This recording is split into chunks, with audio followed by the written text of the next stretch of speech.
Hey there. So I have another update for you today. Yesterday I started printing, at least doing my work prints to kind of nail down the colors. So I have those to show you today. Let me flip this thing around here. Here we go. So here is Shiprock, my Shiprock image. Look at that, 32 core processor.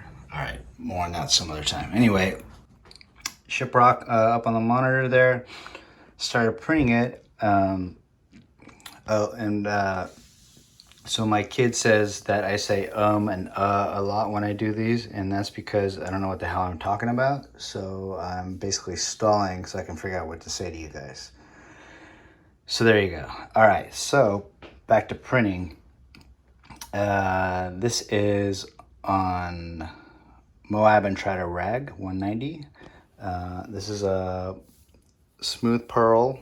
So I did a couple pearl prints, some rag prints, and you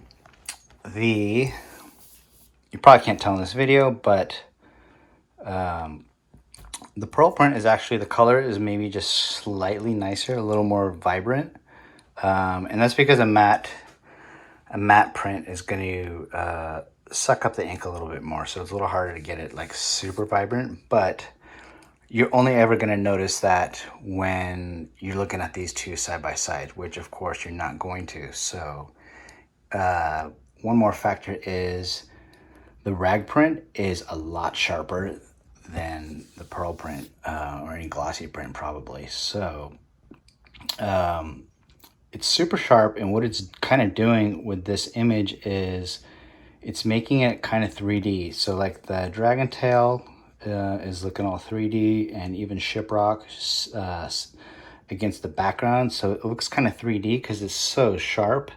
And the color's amazing. It's really vibrant. So I think I'm going to stick with the rag print, and that's what you guys are going to be getting. And when I print, obviously the first thing is you need to have the croix when you print. And obviously the first thing you do is you take your digital file, you print it, and you look at it, and you might make an adjustment. It's too dark, too bright, or it's it's got too much magenta in it, whatever. And you might do maybe another one or two prints until you have it what you think is a pretty good place. So at that point, what I'll do is after I've kind of noodled a little bit and then printed a couple times, is I'll put it away for even a half hour or an hour, sometimes even a day, and then you come back to it, and it's your initial impression when you bring out that print that you think is the print, the right print. You look at it and you're like, wow, this looks great. Or you go, what the hell was I thinking? Why is there so much green cast in here or whatever? And then at that point you might do some more prints. But then again, put it away, because I think when you're noodling like plus minus 5% this, that, darker, brighter, it starts playing tricks on your eyes and your brain. And you kind of just end up running in circles, and you kind of don't really know what you have.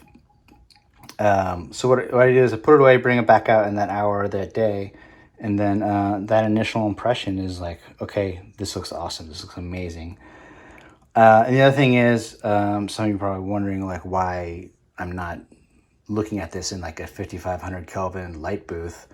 I used to do that, but over the years I've kind of decided that, first of all, no one's ever going to hang this print in a 5500 Kelvin light booth in their house. It's going to go on their wall, and most likely, their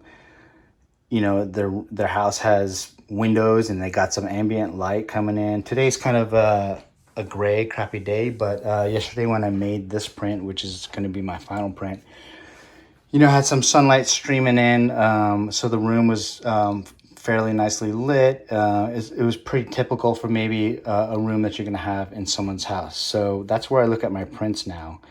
And I just think it's better because you can sit there and noodle stuff in a light booth and check densities and all that kind of stuff and make it perfect to the ones and zeros in the computer.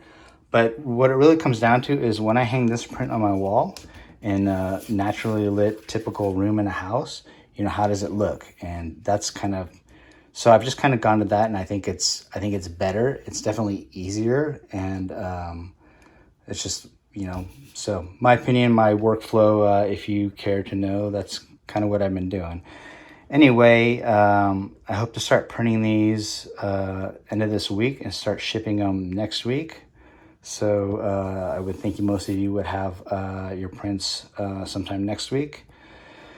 And so if you didn't see the update yesterday, I kind of talked about just Shiprock in general and the area, and some of the things I go through when I'm on location. But anyway, check out update number 1 if you haven't if you haven't yet. And then other than that, prints will be on their way to you pretty soon. So there you go.